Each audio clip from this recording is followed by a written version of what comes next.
তুমি 1000 অন্যায়ের নাম নিবা, 999টা হবে গুনাহ।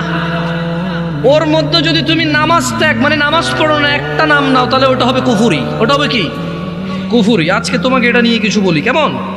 যে তুমি 1000 অন্যায় করবা, তুমি মুসলমান গুনাহগার। তুমি মুসলমান কি? গুনাহগার। কিন্তু মনে রাখিও, তুমি যদি নামাজ না পড়ো, তুমি আর মুসলমান নাই। লুতুপুতু কথা বহু হয়েছে 1450 বছরে, বুঝছো? হানাফি, শাফি, মালিকি, হাম্বলি দিয়ে বহু হয়েছে। বুকে বাঁধা, নাভির নিচে বাঁধা, আমি নাচতে জোরে বলা নিয়ে বহু ঝগড়া করেছে। এবার বাদ দাও, পদ্ধতিতে যাইও না, পড়ো আগে নামাজ। তোমার পদ্ধতিতে প্রবলেম, তাই না? মানে আমার পদ্ধতির সাথে তোমার পদ্ধতির প্রবলেম, তাই তো? ওকে, এটাকে এক সাইডে রাখো, পড়ো পড়ো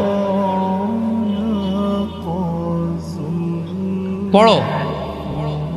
আমার নামাজ পড়ার পদ্ধতিতে তোমার আপত্তি, আমার নামাজ পড়ানোর পদ্ধতিতে তোমার আপত্তি, ওকে।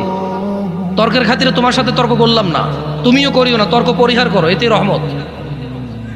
বেহুদা তর্ক করিও না। সালাত শুরু করো।